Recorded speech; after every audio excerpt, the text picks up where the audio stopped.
আমি আপনাদের খেদমতে সূরাতু আত-তাহরিম থেকে ছোট্ট একটি আয়াতের অংশ তেলাওয়াত করেছি, যেখানে আল্লাহ তাআলা আমাদেরকে আহ্বান জানিয়েছে, ওহে বিশ্বাসীরা, পাপ হতে পারে, ভুল হতে পারে, অন্যায় হতে পারে, ওই অন্যায়ের উপর অটল থেকো না, আমার কাছে ফিরে আসো। কাম টু ইউর লর্ড, তোমার রবের দরবারে ফিরে আসো, ক্ষমার মতো ক্ষমা চাও, ক্ষমার মতো ক্ষমা চাইলে আমি সব ক্ষমা করে দেব। সুবহানাল্লাহ পড়েন। রব্বুল আলামিন বলেন, ইয়া আইয়ুহাল্লাযীনা আমানু তুবু ইলাল্লাহি তাওবাতান নাসুহা। ও বিশ্বাসীরা, ভুল করেছো, অন্যায় করেছো, পাপ করেছো, জুলুম করেছো, আমার কাছে ফিরে আসো, ক্ষমা চাও। ক্ষমার মতো ক্ষমা চাইলে সব গুনাহ মাফ করে দিতে পারে কে? পাপ নাই, গুনাহ করি নাই, এরকম কেউ আছি? কথা বলেন। কত পাপ করছি, কোনো হিসাব আছে? পৃথিবীর কেউ না জানলেও জানে কে? পৃথিবী না জানুক আমি তো জানি, আমি কি পাপ করেছি হায়। আমার পাপের করলে বিচার, বাঁচার আমার নাই উপায়। দয়াময় প্রভু মাফ করো আমায়, মাফ করো আমায়। পড়েন আমিন। আমাদের পাপগুলো ক্ষমা করে কে? চিল্লায় বলেন কে? আল্লাহ ডেকে বলে, গোলাম আমি হলাম গাফিরুয যামব কাবিলুত তাওব। আমার কাজ হলো ক্ষমা করা, আমার কাজ হলো তওবা কবুল করা। শয়তানের কাজ হলো ওয়াসওয়াসা দেওয়া, আমাদেরকে ভুল পথে নিয়ে যাওয়া। আর আমাদের কাজ হলো ভুল করে ফেলা, আল্লাহর কাজ হলো ভুলগুলো মাফ করে দেয়া। আল্লাহ ডেকে বলে, গোলাম তোরা যদি ভুল না করতি, তোরা যদি পাপ না করতি, তোরা যদি অন্যায় না করতি, তোদেরকে ধ্বংস করে দিয়ে এমন একটা জাতি আমি এই দুনিয়ার বুকে তৈরি করতাম, যারা সকালবেলা ভুল করে দুপুরে মাফ চাইতো, দুপুরে ভুল করে রাত্রে মাফ চাইতো, আজকে ভুল করে আগামীকাল মাফ চাইতো। আর আমি আল্লাহ গুনাহগুলো তাদের সব ক্ষমা করে দিতাম। ক্ষমা করে দিতে আল্লাহর বড্ড ভাল লাগে। বান্দা আল্লাহর কাছে বারবার চাক, চোখের পানি ছাড়ুক, এটা আল্লাহ পছন্দ করে। চোখের পানির যে কত পাওয়ার আপনি কল্পনাই করতে পারবেন না। অনুশোচনার চোখের পানি চোখ বেয়ে নাকের ডগা পেয়ে জমিনে পড়ার আগেই আল্লাহ এই বান্দারে মাফ করে দেয়। বিশ্বনবী ডেকে বলে, ও আমার উম্মতেরা শোনো, আল্লাহর কাছে দুনিয়ার মানুষদের দুই ফোঁটা পানি সবচেয়ে প্রিয়। এক হলো জিহাদের ময়দানে রক্তের ফোঁটা, দুই হলো অনুতপ্ত বান্দার চোখের পানির ফোঁটা। কত ভুল আপনি করেছেন, কত অন্যায় আপনি করেছেন, কত পাপ আপনার হয়েছে, কত মিথ্যা আপনি বলেছেন, কয় ওয়াক্ত নামাজ ছেড়েছেন, কয় লাখ টাকা ঘুষ খেয়েছেন, কত যৌতুক আপনি খেয়েছেন, কত মিথ্যা আপনি বলেছেন। আপনার পাপ যত বড় হোক, যত বিশাল হোক, যত বেশি হোক, আল্লাহর দয়ার পরিসীমা তার চাইতেও বড়। আপনার পাপ, আপনার অন্যায়, আপনার জুলুমগুলো যদি হয় খালের পানির সমান, বিলের পানির সমান, আল্লাহর দয়া সাগরের পানির সমান। আপনার পাপ যদি হয় সাগরের পানির সমান, আল্লাহর দয়া মহাসাগরের পানির সমান।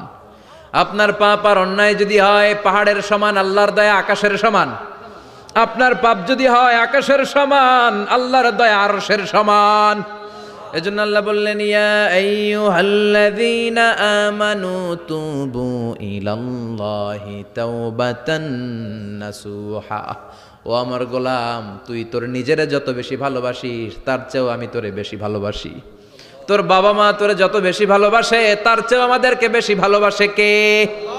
আল্লাহ বললেন, ভালোবাসারে তৈরি করার পরে আমি 100 টুকরা করলাম। চিল্লায় বলেন কয় টুকরা? নবী বলে, আমার কোনো গুনাহ নাই, তারপরেও প্রতিদিন 70 বারেরও বেশি আমি তওবা করি। আল্লাহে ইন্নী আস্তাগফিরুল্লাহ ওয়া আতুবু ইলাইহি আকসার মিন 70 মাররা। Could you imagine that?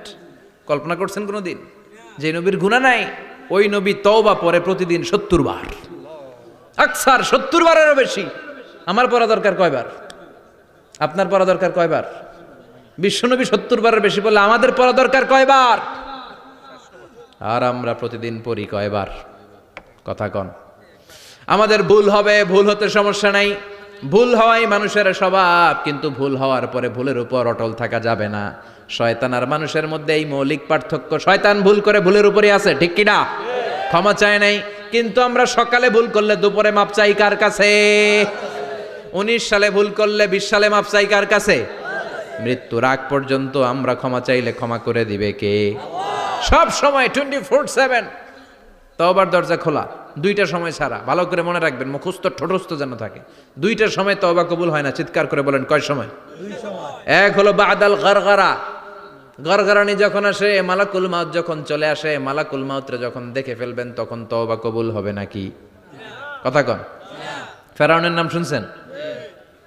ওরা যখন আল্লাহ লোহিত সাগরে ডুবাইয়া পানি খাওয়াইতে লাগলো, পানি খাইতে খাইতে পেটটা হয়েছে এত বড়, আর পানি খাইতে পারেন। এরপর হাত তুলে কয় আনা মিনাল মুসলিমিন, কোরআনের আয়াত, আনা মিনাল, হাত তুলে কয় আমি মুসলমান। ফেরাউন না বলে মুসলমান, আমরা যাবো কই? কথা কহ। ফেরাউন হাত তুলে কয় আনা মিনাল মুসলিমিন। আল্লাহ কয় টাইম ইজ আপ, দেরি করছস, অনেক সময় দিলাম, অনেক সুস্থ রেখেছি, ক্ষমতা দিয়েছি, দাপট দিয়েছি, তখন যদি ঘাটটা নত করে, মাথাটা নত করে একবার ক্ষমা চাইতি, ফেরাউন তোরেও ক্ষমা করে দিতাম। কিন্তু সময় শেষ হওয়ার পরে আমি মুসলমানদের অন্তর্ভুক্ত বললে কোনো লাভ হবে নাকি?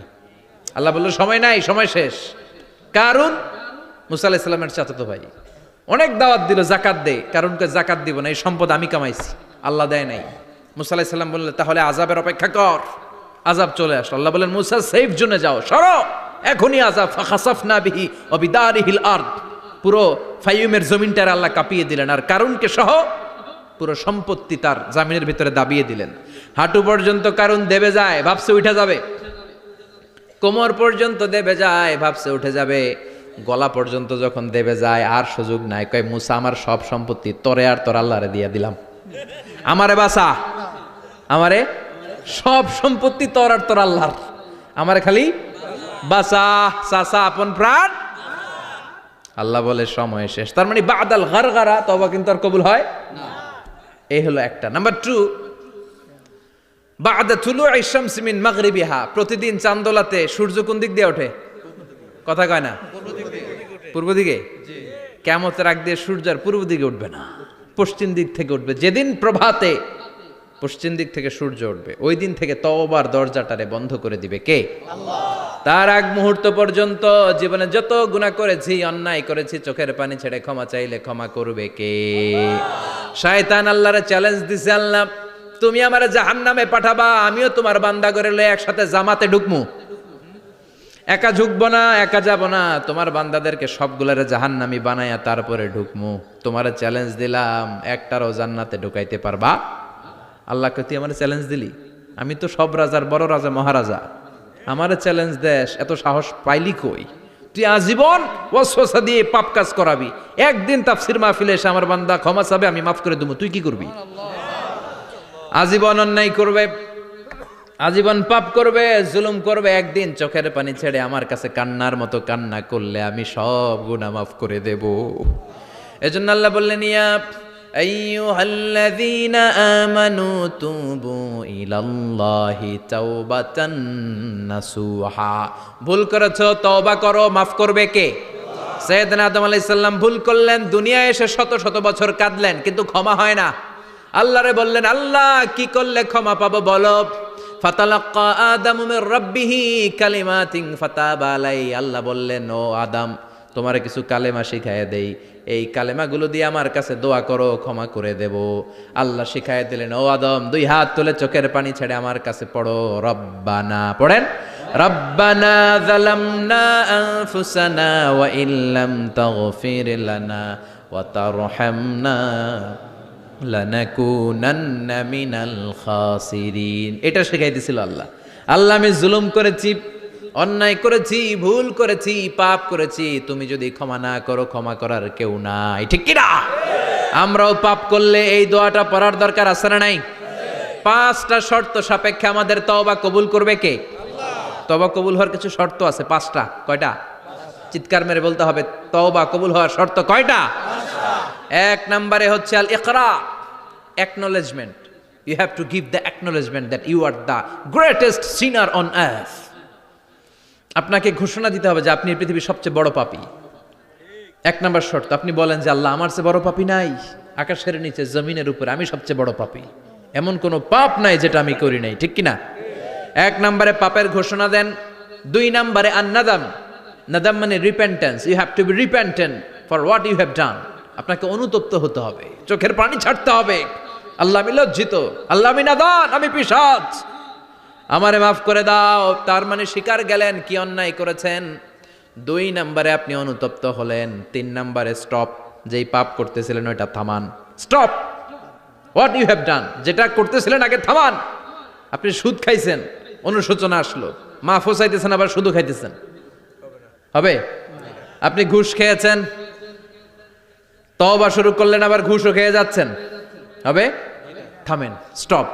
3টা গেল। 4 number, to hate what you have done, ঘৃণা করতে হবে। যেই পাপটা করেছেন মন থেকে, ওই পাপটাকে ঘৃণা করতে হবে। 5 নাম্বার শর্ত হচ্ছে to determine that you never repeat this sin again in your life. আল্লাহর ওয়াদা দেন, কমিটমেন্ট দেন যে আল্লাহ আমার জীবনে পারতপক্ষে এই পাপ জীবনেও করব না। চিৎকার করে বলেন ঠিক কিনা? তার মানে আপনি শিকার যান, তারপরে আপনি অনুতপ্ত হবেন, যে পাপ করেছেন থামিয়ে দিবেন, পাপটারে মন থেকে ঘৃণা করবেন, আর আল্লাহরে ওয়াদা দিবেন আল্লাহ আর করব না। এই 5টা শর্তের আলোকে তওবা করলে জীবনের সব গুনাহ মাফ করে দিবে কে? এজন্য আল্লাহ বললেন, ইয়া আইয়ুহাল্লাযীনা আমানু তুবু ইলাল্লাহি তাওবাতান নাসুহা। তওবার মতো তওবা করো, সব গুনাহ মাফ করতে পারে কে? তওবা করবেন তো? রাজি আছেন? কবে করবেন? এই মুহূর্তে তওবা করলাম, এই মুহূর্তে আল্লাহর কাছে ক্ষমা চাই, আল্লাহ জীবনের সব গুনাহ মাফ করে দাও। আমাদের দেশে তওবা করার জন্য হুজুর লাগে, কথা কন? পীর সাহেব হুজুর, বড় হুজুর, ছোট হুজুর, হাফেজ সাহেব লাগে না? হাফেজ সাহেব, ইমাম সাহেব, এদের ছাড়া নাকি তওবা হয় না। না, এটা ভুয়া কথা। আপনি অনুতপ্ত হন, আপনি চোখের পানি ছাড়েন, আপনি আপনার রবরে বলেন, ক্ষমা করে দিবে কে?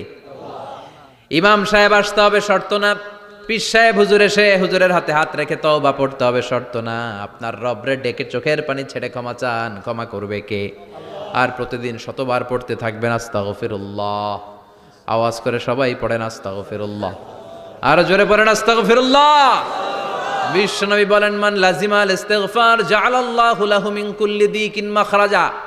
সব সময় ইস্তিগফারের সাথে যে লেগে থাকবে, রব্বুল আলামিন তারে 5টা জিনিস দিবে। কয়টা? কথা কন, আরো জোরে সবাই বলেন কয়টা? নাম্বার 1, জাআলাল্লাহু লাহু মিন কুল্লি দিকিন মাখরাজা। বিপদে পড়লে বিপদ থেকে উদ্ধার করবে কে? আমাদের তো কোনো বিপদ নাই না? আছে। কত বিপদ, হ্যাঁ? রাস্তাঘাটে দুর্ঘটনা হতে পারে, যে কোনো সময় ভূমিকম্পে পড়তে পারি, বজ্রপাত পড়তে পারে না, ঠেড়া পয়রা মানুষ নাই, আছে না নাই? এই বিপদ আপদ থেকে আপনারা রক্ষা করবে কে? যদি আপনি ইস্তেগফারের সাথে আঠার মতো লেগে থাকেন। কিসের সাথে? কথা বলেন। ইস্তেগফারের সাথে লেগে থাকতে পারলে 1 নাম্বার হচ্ছে বিপদে পড়লে আপনারে মুক্ত করে দিবে কে? 2 নাম্বার, ওয়ামিন কুল্লি হাম্মিন ফারাজা। যে কোনো ধরনের টেনশন, হাইপার টেনশন থেকে বাঁচায় দিবে কে? আমাদের তো টেনশন মেনশন নাই না? আছে। লাইফ নিয়ে টেনশন, বাঁচার টেনশন, মরার টেনশন, ক্যারিয়ারের টেনশন, রাস্তাঘাটে যানজট, এটার টেনশন, পুলিশের দৌড়ানি, র্যাবের দৌড়ানি, বাড়ির ভাড়া, গ্যাস বিল, বিদ্যুৎ বিল, ছেলে মেয়েদের লেখাপড়া, কত টেনশন। এই সব টেনশন থেকে আপনারে মুক্ত করে দিবে কে? 3 নম্বরে, ওয়ারযুকহু মিন হাইসু লা ইয়াহতাসিব। এমন জায়গা থেকে আল্লাহ আপনার রিজিকের ব্যবস্থা করবে আপনি কল্পনাই করতে পারবেন না। সুবহানাল্লাহ পড়েন। 4 নম্বরে, সবসময় ইস্তেগফার যদি পড়া হয়, আল্লাহর কোনো আযাব ওই বান্দার উপরে আসে না। ওমা কানাল্লাহু মুআযযিবাহুম ওয়া হুম ইস্তাগফিরুন।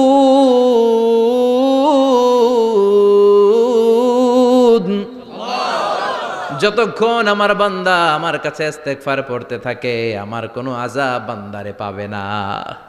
যতক্ষণ ইস্তেগফার পড়বেন, আল্লাহর কোনো আযাব আপনার উপর আসবে না। 4টা গেল। 5 নাম্বার, বারবার ইস্তেগফার পড়লে রফিক ভাই আল্লাহ আপনারে মুস্তাজাবুদ দাওয়া বানিয়ে দিবে। দোয়া করা মাত্র কবুল করে নিবে কে? আল্লাহ। মুস্তাজাবুদ দাওয়া বুঝেন তো? মানে যিনি হাত তুলতে দেরি, কবুল হতে দেরি হয় না। বারবার বারবার ইস্তেগফার পড়ে দেখেন যে আপনার দোয়া কেমনে কবুল হয়। ইমাম আহমদ ইবনে হাম্বলের নাম শুনেছেন? হাম্বলি মাযহাবের প্রতিষ্ঠাতা। হানাফি, শাফিঈ, মালিকি, 4 নাম্বারটা আপনারা বলেন হাম্বলি। এই হাম্বলি মাযহাবের ইমামের নাম আহমদ ইবনে হাম্বল। জগৎ বিখ্যাত মুহাদ্দিস। একক স্বতন্ত্র হাদিসের কিতাব হিসেবে পৃথিবীতে সবচেয়ে বড় যে হাদিসের কিতাব, ওইটার নাম মুসনাদ আহমদ ইবনে হাম্বল। 40,000 হাদিসের কালেকশন আছে এটাতে। এই ইমাম আহমদ ইবনে হাম্বল ওনার শেষ জীবনটা হাদিস পড়ানো, হাদিস কালেকশনের জন্য ব্যয় করেছেন। শহরের পর শহর, দেশ থেকে দেশান্তরে ঘুরতেন একটা হাদিসের জন্য। উনি সফরে বেরিয়েছেন হাদিস কালেকশনের জন্য। প্রচন্ড শীতের রাত, উনি মাগরিবের নামাজ, এশারের নামাজ পড়ে একটা মসজিদে শুয়ে পড়লেন, আর শুয়ে শুয়ে হাদিস পড়তেছেন। কি পড়তেছেন? কথা বলেন। আর মনে মনে ভাবলেন রাতটা মসজিদে কাটায় দেই, ফজরের নামাজ পড়ে আবার বেরোবো। কিন্তু দারোয়ান এসে বলে মসজিদে থাকতে পারবেন না, ওঠেন। দারোয়ান আছে না? কথা কন। আহমদ ইবনে হাম্বল বললেন, আমি শুধু রাতটা থাকতে চাই, আমি তো ফজরেরও মুসল্লি, ফজর নামাজ পড়বো তো এই মসজিদে, আমার থাকতে দাও। দারোয়ান তো দেয় না, কেন? মসজিদে থাকার জায়গা না, যান মিয়া। উনি যে আহমদ ইবনে হাম্বল এটা চিনে নাই, থাকতে দেয় না। কি করবে এখন? উনি কাঁথা গুছিয়ে হাদিসের কিতাব নিয়ে কাঁধের মধ্যে ব্যাগ নিয়ে মসজিদ থেকে বেরোয় গেলেন। কি আর করবেন, প্রচন্ড শীত, আর কাঁপতেছেন, বুড়ো মানুষ। পথিমধ্যে দেখলেন বাজার একজন খাব্বাজ, শাবুন খাব্বাজ, যুবক রুটি বিক্রেতা। সে রুটি বিক্রি করে, চুলার মধ্যে রুটি সেকে। সে যে সালাম দিল, আসসালামু আলাইকুম। যুবক বলে ওয়ালাইকুম আসসালাম। আহমদ ইবনে হাম্বল বলে, যুবক আমার যাওয়ার জায়গা নেই, সফরে বেরিয়েছি, খুব শীতে কষ্ট পাচ্ছি, রাতে যদি তোমার এই চুলা থেকে একটু আগুন পোহাই কোনো সমস্যা? যুবক বলে, না না সমস্যা না, আহলান ওয়া সাহলান, খোশ আমদেদ, আসেন আসেন, আপনি আগুন পোহাইলে আমার সমস্যা কি? সুবহানাল্লাহ পড়েন। আল্লাহ শুকরিয়া করে উনি বসলেন আর আগুন পোহাচ্ছেন। আর খেয়াল করলেন যুবক রুটি বানায় আর পড়ে আস্তাগফিরুল্লাহ। রুটির দলা বানায়, পড়ে আস্তাগফিরুল্লাহ। খামির বানায় আর পড়ে আস্তাগফিরুল্লাহ। রুটি নিয়ে উনুনের ভিতরে, চুলার ভিতরে সেকা দেয় আর পড়ে আস্তাগফিরুল্লাহ। দোকানদারের কাছে কেউ আসলেই সে রুটি দেয় আর পড়ে আস্তাগফিরুল্লাহ। ক্রেতার কাছ থেকে টাকা নিয়ে ক্যাশ বক্সে রাখে আর কি পড়ে? আবার রুটি বানানো শুরু করে আর কি পড়ে? খালি এইটাই পড়তেছে। ইমাম আহমদ ইবনে হাম্বল তো অবাক, কিরে এটা আবার কেমন যুবক, খালি আস্তাগফিরুল্লাহ। উনি প্রশ্ন করলেন, যুবক ঘটনা কি? আসার পর থেকেই তোমার দেখতেছি তুমি রুটি বানাও, রুটি বিক্রি করো আর পড়ো আস্তাগফিরুল্লাহ, মালাকা ইয়া শাবাব। যুবক বলে, আস্তাগফিরুল্লাহ আমার সবচেয়ে বেশি পছন্দের আমল, আমি সব সময় আঠার মতো ইস্তেগফারের সাথে লেগে থাকি আর সব সময় পড়তে থাকি আস্তাগফিরুল্লাহ, আর এর বদৌলতে আল্লাহ আমারে মুস্তাজাবুদ দাওয়া বানিয়ে দিয়েছে। আহমদ ইবনে হাম্বল তো অবাক, আনতা মুস্তাজাবুদ দাওয়া, তুমি মুস্তাজাবুদ দাওয়া, রুটিওয়ালা। আমি এত বছর হাদিস পড়াই, আমিও তো মুস্তাজাবুদ দাওয়া না, আর তুমি রুটি বেচো বাজারে, তুমি মুস্তাজাবুদ দাওয়া, তুমি দোয়া করলেই সব কবুল হয়ে যায়। যুবক বলে, নাম আনা মুস্তাজাবুদ দাওয়া, আমি আমার জীবনে যত দোয়া করেছি কবুল করে নিয়েছে কে? আল্লাহ। সব দোয়া কবুল করে নিয়েছে আল্লাহ, একটা দোয়া ছাড়া। কয়টা? আহমদ ইবনে হাম্বলের কৌতূহল, কিউরিসিটি আরো বেড়ে গেল। কি? সব দোয়া কবুল হয়েছে, একটা দোয়া ছাড়া। মাযালিকা দোয়া ইয়া শাব, কি সেই দোয়া? যুবক এবার বলতে শুরু করলো, আমার জীবনে যে দোয়াটা আল্লাহ কবুল করে নাই সেটা হচ্ছে আমি আল্লাহর কাছে অনেক চেয়েছি, অনেক দোয়া করেছি যে আল্লাহ, শুনেছি এই জামানার সবচেয়ে বড় মুহাদ্দিস, তার নাম নাকি ইমাম আহমদ ইবনে হাম্বল। আল্লাহ তোমার কাছে আমার চাওয়া, আমি যেন এই ইমাম আহমদ ইবনে হাম্বলরে দেখে মরতে পারি, আমি যেন ইমাম আহমদ ইবনে হাম্বলের হাতে হাত রেখে মুসাফা করতে পারি আর তার কপালে একটা চুমু এঁকে দিতে পারি। আহমদ ইবনে হাম্বল আবেগপ্রবণ হয়ে গেলেন, চোখের পানি ছেড়ে দিলেন, বললেন, যুবক তোমার এই দোয়াটাও কবুল হয়ে গিয়েছে। আহমদ ইবনে হাম্বলের দেখার সাক্ষাৎ পাওয়ার জন্য আহমদ ইবনে হাম্বলের বাড়িতে তোমার যাওয়ার দরকার নাই, আহমদ ইবনে হাম্বল তোমার দরবারে ছুটে এসেছে। আনা আহমদ ইবনে হাম্বল মুহাদ্দিসুদ দাহর, আমি নিজেই আহমদ ইবনে হাম্বল। যুবক চোখের পানি ছেড়ে দেয়, আহমদ ইবনে হাম্বল চোখের পানি ছেড়ে দেয়।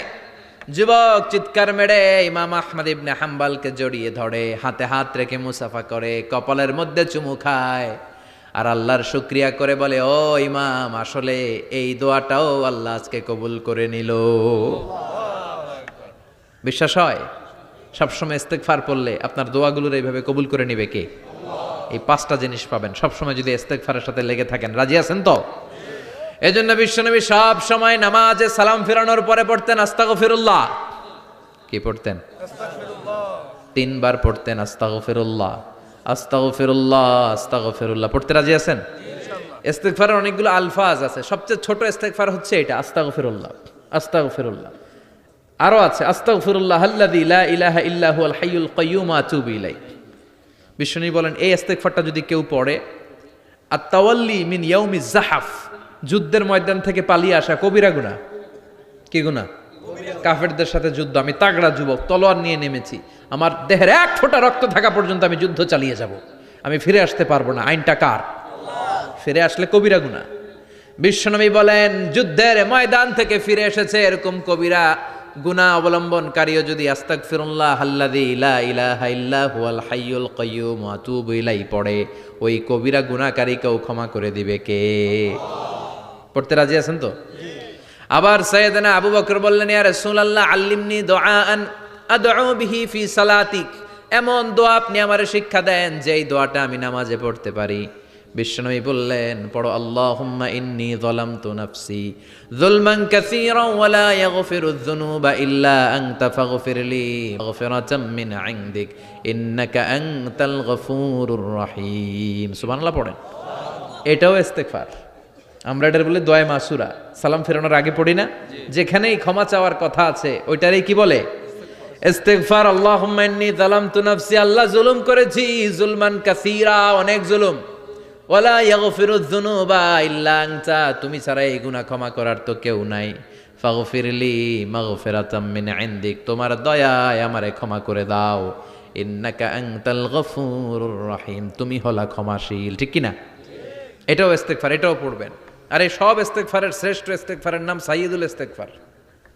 যত ইস্তিগফার হতে পারে এর মধ্যে সবচেয়ে শ্রেষ্ঠতম ইস্তিগফার নাম কি?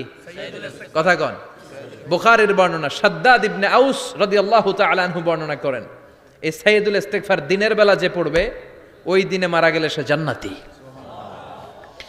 এই সাইয়্যিদুল ইস্তিগফার রাতের বেলা যে পড়বে ওই রাতে যদি ইন্তেকাল হয় ওই লোকটা জান্নাতি। মুখস্থ আছে না? কার কার মুখস্থ? হাত তুলেন। মাশাআল্লাহ, তাবারাকাল্লাহ, মাশাআল্লাহ, মাশাআল্লাহ। আর যাদের নাই তাদের হোমওয়ার্ক, তাদের আল্লাহুম্মা আনতা রাব্বি লা ইলাহা ইল্লা আনতা খালাকতানি ওয়া আনা আবদুক ওয়া আনা আলা আহদিকা ওয়া ওয়া'দিকা মাস্তাতা'তু আউযু বিকা মিন শাররি মা সানা'তু আবুউ লাকা বিনি'মাতিকা আলাইয়া ওয়া আবুউ লাকা বিযামবি ফাগফিরলি ফাইন্নাহু লা ইয়াগফিরুয যুনুবা ইল্লা আনতা। সুবহানাল্লাহ পড়েন। আজকে রাতে পড়ছেন, মারা গেলে জান্নাতি। চিল্লায় পড়েন না আল্লাহু আকবার। এজন্য বিশ্বনবী বলেন আমার আগের গুনাহ মাফ, পরের গুনাহ মাফ, তারপরেও প্রতিদিন আমি 70 বার তওবা ইস্তিগফার পড়ি। আজকে থেকে পড়তে রাজি আছেন তো? ইনশাআল্লাহ। বেশি বেশি ইস্তিগফার পড়া যাবে না? একটু প্রাণ খুলে দিল খুলে আওয়াজ করে পড়েন তো আস্তাগফিরুল্লাহ। আর জোরে পড়েন আস্তাগফিরুল্লাহ। আবার সবাই পড়েন আস্তাগফিরুল্লাহ। সব সময় তওবা ইস্তিগফার যারা পড়ে তাদেরকে পছন্দ করে কে? আল্লাহ। সব সময় জিকির করে করে জিহ্বাটারে যারা ভিজিয়ে রাখে তাদেরকেও পছন্দ করে কে? আল্লাহ বলেন ওয়াজকুর রাব্বাকা ফি নাফসিকা তাদাররুআন ওয়া খীফাতান ওয়া দুনাল জাহরি মিনাল কওলি বিল গুদুবি ওয়াল আসাল ওয়া লা তাকুম মিনাল গাফিলিন। সুবহানাল্লাহ পড়েন। আল্লাহ বলেন ওয়াজকুর রাব্বাকা ফি নাফসিক, আল্লাহরে মনে মনে ডাকো। তাদাররুআন ওয়া খীফা, আল্লাহর জিকির করতে আল্লাহ বলেছেন ফি নাফসিক। বুঝতেছেন না অর্থ? ফি নাফসিকা, মনে মনে আল্লাহর জিকিরটা করো। তাদাররুআন ওয়া খীফা, তাদাররুআন মানে বিনয়ের সাথে, with full of humility, submission and humbleness, বিনয়ের সাথে আল্লাহরে ডাকো। ওয়া খীফা, গোপনে গোপনে ডাকো। দুনাল জাহারি মিনাল কওল, চিৎকার চেঁচামেচি করে ডেকো না। কার কথা? আওয়াজ করে জিকির করো না। এই যে আমরা মাহফিলে লা ইলাহা ইল্লাল্লাহর জিকির করে, এটা তালিমান। উদ্দেশ্য কি? তালিমের জন্য আওয়াজ করে জিকির জায়েজ আছে, কিন্তু ব্যক্তিগত জিকিরের যে ইবাদতটা এটা আস্তে আস্তে হইতে হবে, এটা ভদ্রভাবে হতে হবে, চিল্লাচিল্লি করে নয়। আবার তালিমের জিকির ওইটাও ভদ্রভাবে। ইন্নাল্লাহা জামিল ইউহিব্বুল জামাল, আমার আল্লাহ সুন্দর, আমার আল্লাহর জিকিরের মধ্যেও সৌন্দর্য আছে না নাই? কিন্তু এদেশে জিকিরের ভেতরে লাফালাফি আছে না নাই? বেশি না কম? কি বসেন বসেন? হ্যাঁ, বসে যান। তো অনেক ধরনের আছে জিকির। হ্যাঁ, বসেন বসেন বসে যান। হ্যাঁ, হাইবার আলী, এটা কি আবার জালালি? তো এই যে ইন্নাল্লাহ জামিল ইউহিব্বুল জামাল, আমার আল্লাহ সুন্দর, আমার আল্লাহর জিকিরের মধ্যেও সৌন্দর্য আছে না নাই? তালিমের উদ্দেশ্যে সবাই মিলে জিকির করা যায়, কিন্তু চিল্লাফাল্লা করা যাবে না, লাফালাফি করা যাবে না, মাথা ডানে বায়ে ঝুলানো যাবে না, ঠিক কি না? কিন্তু লাফালাফির জিকির আছে না নাই? লাফাইতে লাফাইতে, হ্যাঁ, গাছের আগায় বাঁশের আগায়। আবার যিনি জিকির পরিচালনা করে ওনার কান্দে যাইয়া ওঠে, আছে না নাই? বিশ্বনবী সাহাবাদের নিয়ে জিকির করছেন, সাহাবারা লাফাতে লাফাতে খেজুর গাছের আগায়। হাদিসে আছে না এটা? বিশ্বনবী সাহাবাদেরকে নিয়ে জিকির করছেন, লাফাতে লাফাতে আবু বকর বিশ্বনবীর কান্দের উপরে। আছে হাদিসে আছে? এটা জিকির নয়। কি সুন্দর দেখেন, ইসলাম বোঝা কত সহজ। ওয়াজকুর রাব্বাকা ফি নাফসিকা তাদাররুআ ওয়া খাইফা, গোপনে জিকির করো, ভদ্রতার সাথে বিনয়ের সাথে জিকির করো। ওয়ালা তাকুম মিনাল গাফিলিন দুনাল জাহারি মিনাল কওল, চিৎকার চেঁচামেচি করে জিকির করো না। যারা চিকফাল দিয়ে হই হই হই হই করে, আছে না? হই হই হই হই হই হইয়ের ভিতরে আল্লাহর নাম আছে? হ্যাঁ, এই যে হুই হাই হুই হাই এই স্টাইলের যে জিকির, এটার ভিতরে আমার আল্লাহর নাম আছে? আল্লাহর নাম যদি না থাকে ওইটা জিকির হবে? কথা বলেন। বিশ্বনবী বললেন, খবরদার, চিৎকার চেঁচামেচি করে লাফালাফি করে যারা জিকির করে এরা মনে করে আল্লাহ কানে শোনে না। কথা বলেন। আপনি গোপনেও আল্লাহর ডাকলে আপনার ডাকে সাড়া দিবে কে? এজন্য রাব্বুল আলামিন বলেন, ফাযকুরুনি আযকুরকুম ওয়াশকুরুলি ওয়ালা তাকফুরুন। বান্দা, আমার জিকির তোমরা করো, আমিও তোমাদের জিকির করব, ঠিক কি না? আমরা যদি আল্লাহর জিকির করি, আমাদের জিকির করে কে? সুবহানাল্লাহ কইবেন না? আমরা আল্লাহর জিকির করে, আল্লাহ নাকি আমাদের জিকির করে, জানো তো না কথা এটা? আবার হাদিসে কুদসিতে আল্লাহ বললেন, ফাইন যাকারানি ফি নাফসি যাকারতুহু ফি নাফসি।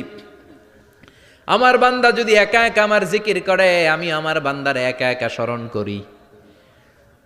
ওয়া ইন যাকারানি ফি মালাইন যাকারতুহু ফি মালাইন খায়রিম মিনহু। এরকম মহা সম্মেলন করে যদি কেউ আমি আল্লাহর জিকির করে, আমি এর চেয়েও বড় মহা সম্মেলন ফেরেশতাদেরকে নিয়ে করে আমার বান্দারে স্মরণ করি। ওয়া ইন তাকাররাবা ইলাইয়া শিবরান তাকাররাবতু ইলাইহি যিরাআন। আমার বান্দা যদি আমার দিকে এক বিঘত আসতে চায়, আমি আমার বান্দার দিকে এক হাত এগিয়ে যাই। আমার বান্দা যদি আমার দিকে এক হাত আসতে চায়, আমি আমার বান্দার দিকে দুই হাত যাই। ওয়া ইন আতানি ইয়ামশি আতাইতুহু হারওয়ালা। আমার বান্দা যদি আমার দিকে হেঁটে হেঁটে আসতে চায়, আমি আমার বান্দার দিকে দৌড়ে দৌড়ে যাই। সুবহানাল্লাহ পড়েন। এজন্য বিশ্বনবী বলেন, লা ইয়াজালু লিসানুকা রাতবাম মিন যিকরিল্লাহ। আল্লাহর জিকির দিয়ে জিহ্বাটারে ভিজিয়ে রাখবা। কার কথা? চিল্লায় বলেন, কার কথা? সবসময় আল্লাহর জিকির করতে রাজি আছেন তো? সবচেয়ে শ্রেষ্ঠ জিকির বিশ্বনবী বললেন, আফদালু যিকরি লা ইলাহা ইল্লাল্লাহ, লা ইলাহা লা ইলাহা ইল্লাল্লাহু মুহাম্মাদুর রাসূলুল্লাহ সাল্লাল্লাহু।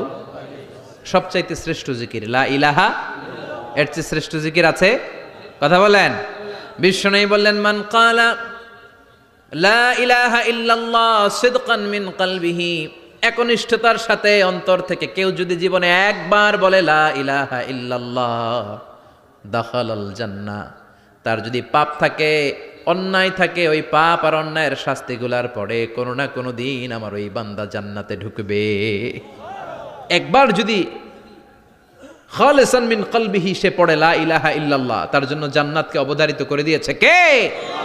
আবার এটার নাম আল্লাহ দিয়েছে কালিমায়ে। কথা বলেন। দরাবাল্লাহু মাসালান কালিমাতান তাইয়িবাতান কাশাজারাতিন তাইয়িবাতিন আসলুহা সাবিতুন ওয়া ফারউহা ফিস সামা। সুবহানাল্লাহ। পবিত্র বাণী এটা কালিমায়ে তাইয়িবা। আবু সাঈদ আল খুদরি থেকে বর্ণিত, মুস্তাদরেকে হাকিম আর সহিহ ইবনে হিব্বানে এসেছে। বিশ্বনবী বলেন, মুসা আলাইহিস সালাম আল্লাহর একবার প্রশ্ন করলেন, ইয়া রাব আল্লিমনি দুআআন আদউ বিহি, আপনি আমার এমন একটা জিকির শিক্ষা দেন যেই জিকির দিয়ে আমি শুধু আপনার জিকির করব, কেউ এই জিকির করতে পারবে না। এই জিকির জানবো শুধু আমি, আর জানবেন কথা কোন? প্রশ্ন করছে কে? হ্যাঁ, কাকে করেছে? আল্লাহ এমন একটা জিকির শিখান যেই জিকির কেউ জানে না, আমি জানবো, আর ওই জিকির দিয়ে প্রাণ ভরে আপনারে ডাকবো। আল্লাহ বললেন, মুসা পড়ো লা ইলাহা লা ইলাহা ইল্লাল্লাহু মুহাম্মাদুর রাসূলুল্লাহ। মুসা আলাইহিস সালাম বললেন, আল্লাহ চাইলাম কি, কইলেন কি?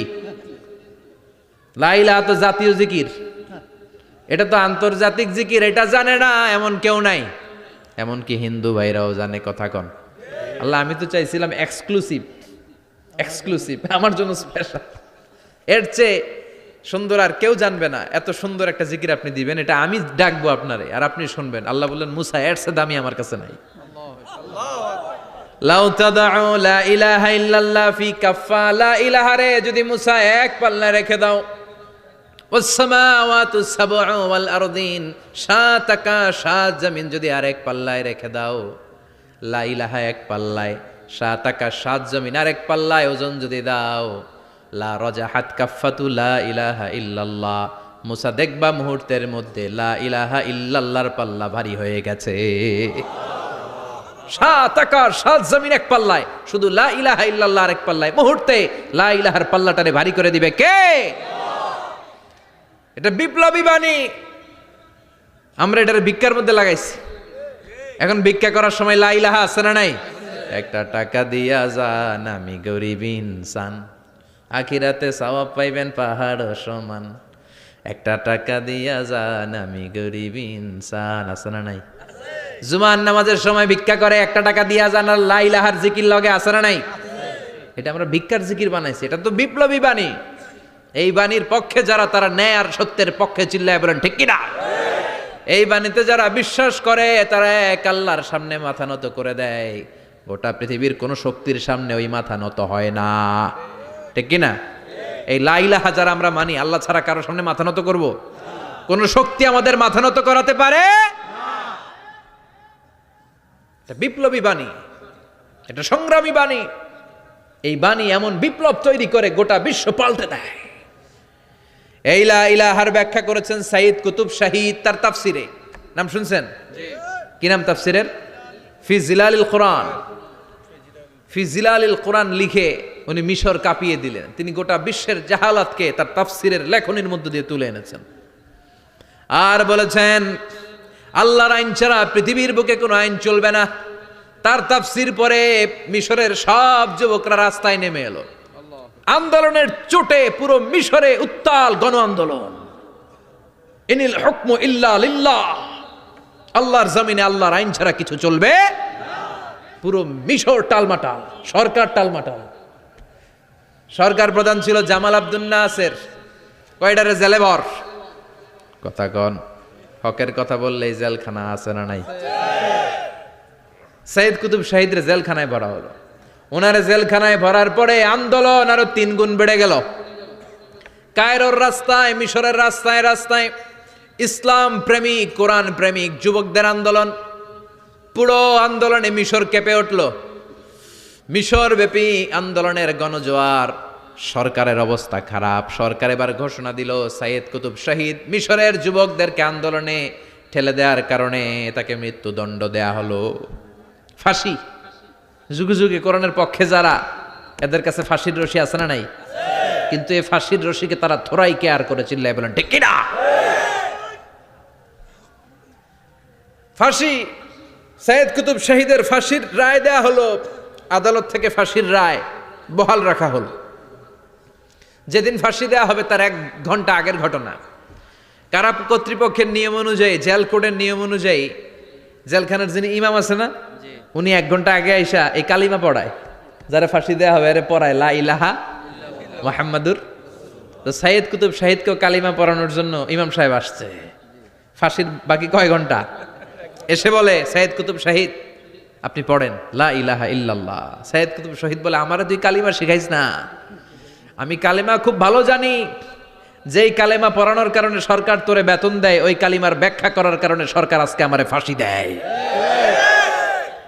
তুই কালিমা পড়াস, তোরে টাকার বান্ডিল দেয়, আমি কালিমার ব্যাখ্যা করার কারণে ফাঁসির মঞ্চে দাঁড়াই, চিল্লায় বলেন ঠিক কিনা?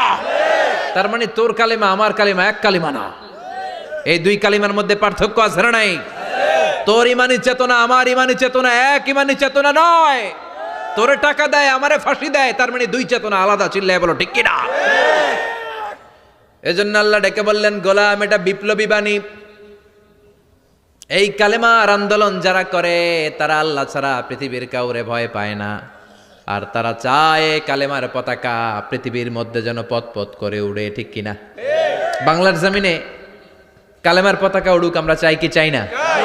কোনো একদিন এ দেশের আকাশে কালিমার পতাকা উড়বে, সেদিন সবাই খোদাই বিধান পে দুঃখ বেদনা ভুলবে। কোনো একদিন এ দেশের আকাশে কালিমার পতাকা উড়বে, সেদিন সবাই খোদাই বিধান পে দুঃখ বেদনা ভুলবে। চিৎকার করে বলেন ঠিক কিনা? এই কালেমার সমাজ যদি হয়, ওই সমাজে কেউ লাঞ্ছিত হবে না, ওই সমাজে কোনো নারী নিগৃহীতা হবে না, ওই সমাজের কোনো কাজের মেয়েরা ধর্ষিতা হবে না, ওই সমাজে দুর্নীতি থাকবে না, ঘুষ থাকবে না, চাঁদাবাজি থাকবে না, টেন্ডারবাজি থাকবে না। সমাজটারে শান্তি দিয়ে সমৃদ্ধ করে দিবে কে? এজন্য সব সময় জিকির করতে হবে একজনের। চিল্লায় বলেন তিনি কে? শ্রেষ্ঠ জিকির হচ্ছে লা ইলাহা ইল্লাল্লাহ। করতে রাজি আছেন? সব সময় জিকিরটা করতে রাজি আছেন? Every night and every day, every night and every day, never forget to say La ilaha illallah. Never forget to say La ilaha illallah. পড়েন, every night and every day, every night and every day, never forget to say La ilaha illallah. Never forget to say La ilaha illallah. Never forget to say La ilaha illallah. When you're walking down the street, use your time and repeat, and say in every heartbeat La ilaha illallah. When you're walking down the street, use your time and repeat, and say in every heartbeat La ilaha illallah. Every night and every day, every night and every day, never forget to say La ilaha illallah. চিল্লায় বলেন ঠিক কিনা? দিনে রাতে যে কোনো মুহূর্তে আমাদের জিহ্বার মধ্যে থাকবে কি? কথা বলেন, জিহ্বায় থাকবে কি? এজন্য বিশ্বনবী বললেন, আফদালুয যিকরি লা ইলাহা ইল্লাল্লাহ। আল্লাহর কাছে সবচাইতে প্রিয় জিকির হলো লা ইলাহা ইল্লাল্লাহ। আবার বিশ্বনবী বললেন, আহাব্বুল কালামে ইলাল্লাহি আরবাআ। আল্লাহর কাছে সবচাইতে প্রিয় কথা হলো চারটা। কয়টা? সুবহানাল্লাহ, আলহামদুলিল্লাহ, লা ইলাহা ইল্লাল্লাহ। সুবহানাল্লাহ,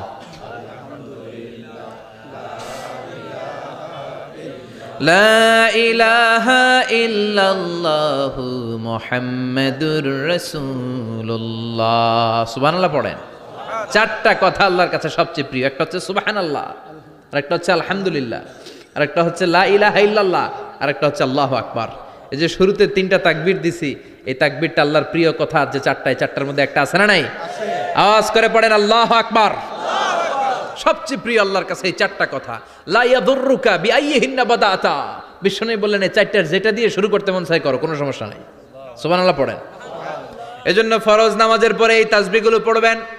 আব্দুল্লাহ ইবনে আমর ইবনে উলাস তিনি বর্ণনা করেন, আমি বিশ্বনবীকে আঙ্গুলের গিরা দিয়ে এই তাসবিহগুলো পড়তে দেখেছি। রাআইতুন নাবিয়্যা সাল্লাল্লাহু আলাইহি ওয়াসাল্লাম ইয়াকিদু তাসবিহা বিয়ামিনি, আমি বিশ্বনবীর ডান হাতের আঙ্গুলের গিরায় তাসবিহগুলোকে পড়তে দেখেছি। পড়তে রাজি আছেন?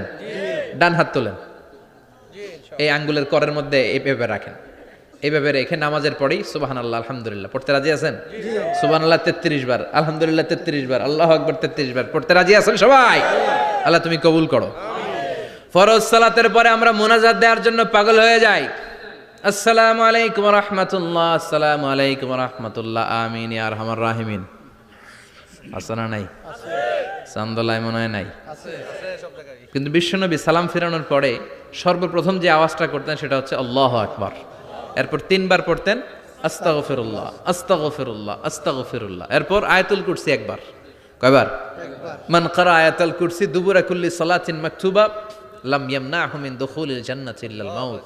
প্রত্যেক ফরজ সালাতের পরে যে একবার আয়াতুল কুরসি পড়ে তার জান্নাতে ঢোকার ক্ষেত্রে আর কোনো বাধা থাকে না, একটা জিনিস ছাড়া, সেটা হচ্ছে মরণ। লোকটা মরে না তাই জান্নাতে যায় না, মরলেই জান্নাতি। আল্লাহু আকবার। এরপরে 33 বার সুবহানাল্লাহ, 33 বার আলহামদুলিল্লাহ, 33 বার আল্লাহু আকবার। সবশেষে মিলাবেন লা ইলাহা ইল্লাল্লাহ ওয়াহদাহু লা শারীকা লা লাহুল মুলকু ওয়া লাহুল হামদু ওয়া হুয়া আলা কুল্লি শাইইন কাদির। এরপরে পড়তেন আল্লাহুম্মা আনতাস সালাম ওয়া মিনকাস সালাম তাবারাকতা ইয়া যাল জালালি ওয়াল ইকরাম। এরপরে পড়তেন আল্লাহুম্মা লা মানিআ লিমা আ'তাইতা ওয়া লা মু'তিয়া লিমা মানা'তা ওয়া লা ইয়ানফা'ু যাল জাদ্দি মিনকাল জাদ। এরপরে পড়তেন আল্লাহুম্মা ইন্না নাসআলুকাল হুদা ওয়াত তাকা ওয়াল আফাফা ওয়াল গিনা। এরপরে পড়তেন আল্লাহুম্মা আ'ইন্না আলা যিকরিকা ওয়া শুকরিকা ওয়া হুসনি ইবাদাতিক। সুবহানাল্লাহ পড়েন। কত তাসবিহ, কত দোয়া। আবার ফজরের সময় পড়তেন আল্লাহুম্মা বিকা আসবাহনা ওয়া বিকা আমসাইনা ওয়া বিকা নাহইয়া ওয়া বিকা নামুতু ওয়া ইলাইকান নুশুর। সুবহানাল্লাহ বলেন। এগুলো পড়ে না? আল্লাহুম্মা আমিন ইয়া আরহামার রাহিমিন। কত বড় ডাকাত। ফরজ সালাতের পরে তাসবিহগুলো পড়বেন? কথা বলেন, পড়তে রাজি আছেন সবাই? আর তাসবিহ শেষ হলে দোয়া করেন, সমস্যা নাই। দোয়া করতে হবে কার কাছে? বিশ্বনবী বললেন না, দোয়া মুখুল ইবাদা, দোয়া হলো ইবাদতের নির্যাস। যার দোয়া নাই ওর কিচ্ছু নাই। দোয়া করেন নাই তো নামাজে কাজ হবে না, দোয়া করেন নাই রোজায় কাজ হবে না। কথা কন। আর দোয়া মুখুল ইবাদা, দোয়া হচ্ছে ইবাদতের নির্যাস। আবার তিরমিজির বর্ণনায় বললেন আর দোয়া হুয়াল ইবাদা, দোয়াটাই নাকি ইবাদত। দোয়াটা ইটসেলফ এইটাই ইবাদত। নামাজ যেমনি ইবাদত, রোজা যেমনি ইবাদত, হাত তুলে যে দোয়া করলেন এইটাও ইবাদত। সুবহানাল্লাহ পড়েন। এটা মুমিনের উইপেন, সিলাহুল মুমিন। সাপ্লিকেশন, দোয়ার ইংরেজিতে বলে সাপ্লিকেশন। সাপ্লিকেশন is the weapon of believers. এটা বিশ্বাসীদের অস্ত্র। সব কিছুর কারামতি যেখানে শেষ, দোয়ার কারামতি ওইখানে। এরকম অনেক শুনবেন, ক্যান্সারে আক্রান্ত, দুরারোগ্য ব্যাধি, বাংলাদেশের চিকিৎসা শেষ, ইন্ডিয়া গেছে, কয় বাঁচবো 3 মাস। কয় মাস? এরপরে 7 বছর বাইসা ছিল। কেমনে বাঁচলো? কেমনে? দোয়া। দোয়ার পাওয়ার আছে না নাই? তবে দোয়াটা দোয়ার মতো হতে হবে। সিনসিয়ার দোয়া ইজ লাইক এ মিসাইল। একনিষ্ঠ দোয়া এটা মিসাইলের মতো। মিসাইল হামলা করলে ইঞ্চি ইঞ্চি যেখানে মিসাইল বোমাটা পড়ার কথা ঠিক ওখানে পড়বে। ড্রোন হামলা করলে ঠিক ওখানে, ব্যালিস্টিক ক্ষেপণাস্ত্র নিক্ষেপ করলে লক্ষ্য বস্তু যেমনি ভিত করে, এমনি দোয়ার মতো দোয়া করলে মুহূর্তেই দোয়া কবুল হয়ে যায়। আমরা দোয়ার মতো দোয়া করতে জানি না। কেমন করে দোয়া করতে হয় আমাদের জানা নাই, এজন্য দোয়াও কবুল হয় না। চিল্লায় কোন ঠিক কিনা? কিন্তু আল্লাহ ওয়াদা দিয়েছেন উজিবু দাওয়াতাদ দাঈ ইযা, আমার বান্দা দোয়া করলে আমি দোয়া কবুল করি। আমার বান্দা চাওয়া মাত্রই আমি কবুল করে নেই। সুবহানাল্লাহ পড়েন। যত দোয়া আপনি করেছেন সব কবুল, সব। অল অফ ইউর দোয়াজ আর অ্যাকসেপ্টেড। সব কবুল হয়েছে আল্লাহর কসম। অনেকে বলবে হুজুর এটা আবার কি কইলেন, এতক্ষণ তো ভালোই কইতেছিলেন। সব দোয়া আবার কবুল হয় কেমনে? আমি তো জীবনে কত কিছু চাইলাম, কত কিছুই তো পাই নাই। আছে না এরকম? অনেকে অনেক পেরেশান, আফসোস করে হুজুর চাইলাম আল্লাহ দিল না। 4টা মাইয়া, এবার কাবা ধইরা চাই আইছি পোলার কথা, এটাও হয়েছে মাইয়া। আছে না নাই? 5টা ছেলে হয়েছে, মেয়ের জন্য বুকটা হাহাকার। হজে যে আরাফাতের ময়দানে চেয়ে আসলাম, এইবারও হয়েছে আর একটা পোলা। আছে না নাই? কত কিছু চাইলাম, পাইলাম না হুজুর, দিল না আল্লাহ। বলে না? আপনার সব দোয়া কবুল। তবে কবুল হওয়ার 3টা সিস্টেম আছে। কয়টা? চান্দোলার ভাইয়েরা মনে থাকবে? কয়টা? আপনি যত দোয়া করছেন সব কবুল, কারণ আল্লাহর কাছে কিছু চাইলে আল্লাহ ফিরায় দিতে জানে না। আল্লাহ জানেই না কেমনে ফিরায় দিতে হয়। সুবহানাল্লাহ কোন? চাওয়া মাত্রই আল্লাহ বলে অ্যাকসেপ্টেড, যা কবুল, দিব দিব না এটা বলতে জানে না, চাওয়া মাত্রই বলে দিব। 3 সিস্টেম। নাম্বার 1, আপনি আল্লাহর কাছে দোয়া করলেন, চাইলেন, আল্লাহ বলে দিব, বলেই তিনি দিয়ে দেন আর আপনি খুশি হয়ে যান, পেয়ে গেলেন। নাম্বার 2, আপনি আল্লাহর কাছে দোয়া করলেন, চাইলেন, তখনও আল্লাহ বলে দিব, তবে এখন না, সবুর, একটু পরে দিব। কখন দিলে আমার জন্য ভালো, আমার চেয়েও ভালো জানে কে? আল্লাহ, পরে দিবে। নাম্বার 3, চাইলেন, দোয়া করলেন, আল্লাহ তখনও বলে দেব, তবে এখনো না, পরেও না, কিয়ামতের দিন যেদিন বিপদে পড়বে ওই দিন দেব। যেদিন তোর বাবা তোরে চিনবে না, তোর মা তোরে চিনবে না, বন্ধু বন্ধুরে চিনবে না, পীর সাহেব মুরিদরে চিনবে না, মুরিদ পীর সাহেবরে চিনবে না, ইমাম সাহেব মুসল্লিরে চিনবে না, মুসল্লি ইমাম সাহেবরে চিনবে না, কেউ কাউরে চিনবে না। ওই কঠিন দিনে তোরে আমি বাঁচাইয়া দেব। তাই দোয়া যা করছেন ছোটবেলা থেকে আজকে পর্যন্ত, লস হয়েছে না লাভ? লস না লাভ? এজন্য বেশি বেশি দোয়া করার দরকার আছে না নাই? জীবনে যদি কোনো নেক আমল থাকে, ওই নেক আমল দিয়ে যদি আল্লাহর কাছে দোয়া করেন, দোয়া কবুল করে নিবে কে? তবে নেক আমলটা হইতে হবে শুধুমাত্র আল্লাহর সন্তুষ্টির জন্য। প্রত্যেকের জীবনেই কিছু আমল আছে যেটা লোক দেখানো করে, আছে না নাই? আবার কিছু আমল আছে আল্লাহরে খুশি করার জন্য করে, আছে না নাই? কথা বুঝতে পেরেছেন? রাত্রিবেলা যাচ্ছেন, কেউ নাই, রাস্তায় হঠাৎ দেখলেন মসজিদ, পাশে লেখা বড় করে দান বাক্স, পকেট থেকে কচকচে 1000 টাকার নোটটা ওইখানে ঢেলে দিলেন দান বাক্সের ভিতর। কেউ দেখে নাই, দেখছে কে? আল্লাহ। এটা পৃথিবীর কাউরে দেখানোর জন্য দিছিলেন? এই দানটা আল্লাহর কাছে প্রিয়। গোপন দান আল্লাহর রাগকে কমিয়ে দেয়। সুবহানাল্লাহ বলেন। আল্লাকা সিররুন ইনদাল্লাহ বাইনাকা আনতা ওয়া বাইনাল্লাহ, আল্লাকা সাদাকাতুন তাখফা লা ইয়ালামুহা ইল্লাল্লাহ, আল্লাকা সিররুন ইনদাল্লাহ বাইনাকা আনতা ওয়া বাইনাল্লাহ, আল্লাকা সাদাকাতুন তাখফা লা ইয়ালামুহা ইল্লাল্লাহ। সুবহানাল্লাহ বলেন। আল্লাকা সিররুন ইনদাল্লাহ, তোমার আর তোমার রবের মাঝে এমন কোনো গোপন জিনিস আছে নাকি যেটা আল্লাহ ছাড়া কেউ জানে না? তোমার কোনোদিন কোনো গোপন দান আছে নাকি যেটা আল্লাহ ছাড়া কেউ দেখেনি? ওই দানটা আল্লাহর কাছে প্রিয়। চিল্লায় বলেন ঠিক কি না?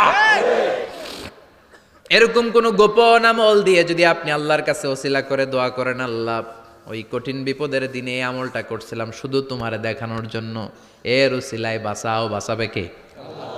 বুখারীতে একটা হাদিস আছে, সালাসাতুন ফিল গার, বনি ইসরাইলের 3 লোক সফরে বেরিয়েছে, মরুভূমির সফর, মাঝখানে তুফান, কই যাবে, কই বাঁচবে, দৌড়াদৌড়ি শুরু, দৌড়াতে দৌড়াতে এক পাহাড়ের গুহার ভেতরে আশ্রয় নিয়েছে।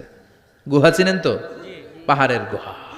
আশ্রয় নেওয়ার সাথে সাথেই বৃষ্টির পানির ঝাপটায় পাহাড়ের উপর থেকে বিশাল এক পাথর খণ্ড এসে পাহাড়ের গুহার মুখটা বন্ধ করে দিয়েছে।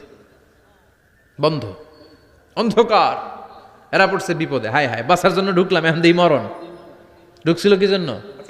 এখন মরণ। বিশাল পাথরের খণ্ড এসে গুহার রাস্তাটা বন্ধ করে দিয়েছে। 3 জন গায়ে যত শক্তি ছিল ধাক্কায়ও পাথর সরাইতে পারে না। হায় হায়, অক্সিজেন ভিতরে যা আছে আধা ঘন্টা শেষ হয়ে যাবে, কি করে বাঁচবো? বাঁচার উপায় নাই। চিল্লা ফাল্লা শুরু হয়ে গেল, কান্নাকাটি শুরু। একজন বলে, তোমাদের জীবনে কার কি নেক আমল আছে, যেই নেক আমলটা আল্লাহর ভয়ে করছিল ওইটার ওসিলা দিয়ে দোয়া করে দেখো কিছু হয় কিনা। সুবহানাল্লাহ কোন? এটাই উপায়।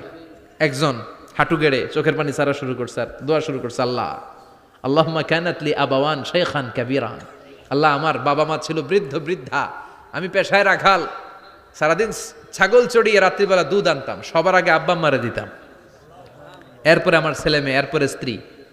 একদিন গভীর রাতে এসে দেখি আব্বা আম্মা ঘুমায়, দুধের বাটি নিয়ে আব্বা আম্মার মাথার সামনে দাঁড়িয়ে রইলাম। ছেলে মেয়েগুলো আব্বা এসে বলে, আব্বা দুধ দাও। আমি বললাম পরে, আগে আব্বা আম্মা খাবে তারপরে তোরা।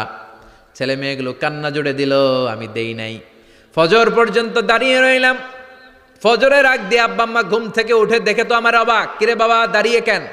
বললাম প্রতিদিন দুধ খেয়ে ঘুমাও, আজকে আগে আগে ঘুমিয়েছো, দুধ খাও নাই, তোমাদেরকে আগে দিব বলে দাঁড়িয়ে রইলাম। আল্লাহর ডেকে বলে, আল্লাহ ওই দিন সারা রাত দুধের বাটে নিয়ে মা বাবার শিওরে আমি দাঁড়িয়েছিলাম, ফজরের সময় আব্বা আম্মারে দুধ খাওয়ালাম, তারপরে ছেলে মেয়েদেরকে দিয়েছিলাম, তারপরে স্ত্রীর মুখে দিয়েছিলাম। ও মাবুদ, ওই দিনের এই কাজটা আমি দুনিয়ার কাউরে খুশি করার জন্য করি নাই, শুধুমাত্র তোমার খুশি ছাড়া। ওই রাতের ইবাদত যদি তোমার দরবারে ভালো লেগে থাকে, ফাফাররিজ আন্না মা নাহনু ফি, আজকের বিপদের দিনে কেউ বাঁচানোর নাই, তুমি আমাদের বাঁচাও। ফানফাজারাত, মুহূর্তের মধ্যে 1/3 বিশাল পাথর খণ্ডটা 1/3 ডান দিকে সরে যায়, এক পাশে সরে যায়। সামান্য আলো বাতাস ঢুকতে আরম্ভ করলো। এখন বাতাস ঢুকে এখন বেঁচে থাকতে পারবে এই নিশ্চয়তা হয়েছে। সুবহানাল্লাহ কোন। এবার সে বলল, ভাই তোর কি আমল আছে বল। দ্বিতীয় জন হাঁটু গেড়ে আবার চোখের পানি ছেড়ে আল্লাহর ডেকে বলে, মাবুদ আমার এক চাচাতো বোন ছিল, কানাতলি ইবনাতু আম জামিলা ওয়া কুনতু উহিব্বুহা কাআশাদ্দি মা ইউহিব্বুর রিজাল আন নিসা। আল্লাহ, সুন্দরী, অনন্যা, অপ্সরী, প্রিয়ংবদা, অনুসুয়া, গুণবতী, রূপবতী আমার এক চাচাতো বোন ছিল, তার প্রেমে আমি ছিলাম পাগল পাড়া, কিন্তু সে তো আমার ডাকে সাড়া দেয় না। অনেক চেষ্টা করলাম তারে পাওয়ার জন্য। চাচাতো বোন আমারে বলে, 100 স্বর্ণ মুদ্রা যেদিন দিতে পারবা ওই দিন আমারে পাবা। এবার আমি স্বর্ণ মুদ্রা কালেকশনের কাজে লেগে গেলাম। বছরের পর বছর চেষ্টা করে 100 স্বর্ণ মুদ্রা যেদিন পেলাম ওই দিন চাচাতো বোনের কাছে গেলাম, যে তার হাতে স্বর্ণ মুদ্রা দিলাম, বললাম চলো এবার আমরা অপকর্ম করি। স্বর্ণ মুদ্রা পেয়ে সেও খুশি, আমিও খুশি। সে পাইছে স্বর্ণ, আমি পাইছি তারে। গোপনে একটা রুমের ভেতরে ঢুকলাম, দুজনে জামা কাপড় খুলে ফেললাম, নেকেড হয়ে পাপ কাজ শুরু করব। ইন দা মিন টাইম আমার চাচাতো বোন আমারে বলে, ও আমার চাচাতো ভাই, আমারে তুই আমার সতীত্ব তুই নষ্ট করে দিস না, ইত্তাকিল্লাহ, আমার সম্ভ্রম তুই শেষ করে দিস না, ইত্তাকিল্লাহ, আল্লাহরে ভয় কর। আল্লাহ, ওই মুহূর্তে ফিরে আসা কঠিন কঠিন, কিন্তু ইত্তাকিল্লাহ, আল্লাহরে ভয় করে, এই শব্দটা যখন শুনলাম আমার ভিতরটা কেঁপে উঠেছে। আমি মুহূর্তে তোমার ভয়ে জামা পড়ে ওই রুম থেকে চিৎকার মেরে বেরিয়ে গিয়েছে। আল্লাহ, সেদিন আমি পাপ কাজ করি নাই, সেদিন আমি মনের খায়েশ মিটাই নাই, তোমার ভয়ে সেদিন আমি দৌড়ে পালিয়েছি। ওই দিনের ইবাদতটা আমলটা যদি তোমার কাছে ভালো লেগে থাকে, ফাফাররিজ আন্না ফিমা নাহনু ফি, আজকে যেই বিপদে আছি তুমি বাঁচাও। বলার সাথে সাথে 2/3 2/3 পাথরের খণ্ডটা আরো ডান দিকে সরে যায়। সুবহানাল্লাহ পড়েন। এবার আরো বড় ফাঁকা হয়েছে। এবার তারা বেরোতে চেষ্টা করলো, দেখে মাথা বেরোয়, শরীর বেরোয় না, হাত বেরোয়, পিঠ বেরোয় না, পা বের হয়, দেহ বেরোয় না, আরো সরতে হবে। এবার বাকি আছে কয়জন? সে দোয়া করতে শুরু করলো, আল্লাহ ইস্তাজারতু জারাক, আমি ব্যবসায়ী ছিলাম, অনেক শ্রমিক ভাড়া করে একদিন একটা কাজ করালাম, সব শ্রমিকের টাকা দিয়ে দিলাম। এক শ্রমিক টাকা না নিয়ে ভাগলপুর কই যে গেছে নিজেও জানি না, ওর টাকা আমার কাছে রয়ে গেল। এই শ্রমিককে আর টাকাটা বুঝাই দিতে পারি নাই। এই টাকা দিয়ে আমি কয়েকটা ছাগল কিনলাম, এই ছাগলগুলো বাচ্চা দিল, ওগুলো বাচ্চা দিল, ওগুলো বাচ্চা দিল, দিতে দিতে বিশাল ছাগলের ডেয়ারি ফার্ম করে ফেললাম তার ওই টাকা দিয়ে। 1 যুগ 12 বছর পরে সে এসে বলে, আমার টাকা ফিরায় দাও। আমি বললাম, এই যে ছাগলের ডেয়ারি ফার্ম পুরোটাই তোমার। সে বলে, আতাস্তাজি মিন্নি, আমার সাথে ঠাট্টা করো? আমি পাই সামান্য কয়টা টাকা, 1 যুগ আগে যেই টাকা পাইতাম ওইটা দিলেই চলবে। আমি বললাম, ও শ্রমিক, তোমার টাকা দিয়ে আমি ছাগল কিনে ব্যবসা করেছি, ছাগল বাচ্চা দিয়েছে, বাড়তে বাড়তে বাড়তে বাড়তে আজকের বিশাল এই ডেয়ারি ফার্ম, এই ডেয়ারি ফার্মের মালিক আমি নই, তুমি নিয়ে যাও। বলার সাথে সাথে শ্রমিক আনন্দে নাচতে নাচতে ডেয়ারি ফার্ম নিয়ে যায়। ও আল্লাহ, ওই দিন যদি সে যতটুকু টাকা পাওনা ছিল অতটুকু দিলেই সে খুশি হয়ে যেত, শুধু তোমার খুশির জন্য পুরো ডেয়ারি ফার্ম আমি তারে দিয়ে দিয়েছিলাম। আল্লাহু আকবার। আল্লাহ, আজকের এই বিপদের দিনে আমার সেদিনের আমলটা যদি তোমার কাছে ভালো লাগে তুমি বাঁচাও। বলতে দেরি, মুহূর্তের মধ্যে বিশাল প্রকাণ্ড পাথর খণ্ডটা অন্যদিকে দৌড়ে চলে যায়। পাহাড়ের গুহা ওপেন, পাথর খণ্ড নাই। আল্লাহর শুকরিয়া আর তাকবীর দিতে দিতে 3 জন বের হয়ে যায়। সুবহানাল্লাহ পড়েন। সহিহ বুখারীর বর্ণনা, সহিহ হাদিস। নিজের এমন কোন নেক আমল যদি থাকে যে আমলটা শুধু আল্লাহর জন্য করেছিলাম, ওই নেক আমলের ওসিলা দিয়ে দোয়া করলে দোয়া কবুল করবে কে? করতে রাজি আছেন তো? প্রতিদিন শতবার তাওবা ইস্তেগফার পড়তে রাজি আছেন? আল্লাহর জিকির করতে রাজি আছেন তো? আর বেশি বেশি দোয়া করতে রাজি আছেন? সবাই সবার জন্য দোয়া করবো, রাজি আছেন তো? আল্লাহ আমাদের সবাইকে কথাগুলো বুঝার ও আমল করার তৌফিক দান করুক। আমরা পড়ি আমিন। আরো জোরে পড়েন আমিন। যতগুলো কথা বললাম কোরআন সুন্নাহর আলোকে বলেছি, বানিয়ে কিছু বলি নাই। তারপরে আমার মনের অজান্তে কোনো মিস ইনফরমেশন যদি আমার মুখ ফসকে বেরিয়ে যায়, সেগুলো যেন আল্লাহ তাআলা আমাদের স্মৃতিপট থেকে মুছে দেয়। আমরা সবাই পড়ি আমিন। আর সত্য, সুন্দর, কল্যাণকর, হকের পক্ষে যা বললাম তার সবগুলো প্রথমে আমাকে এবং আপনাদের সবাইকে আমলের তৌফিক দান করুক। আমরা পড়ি আমিন।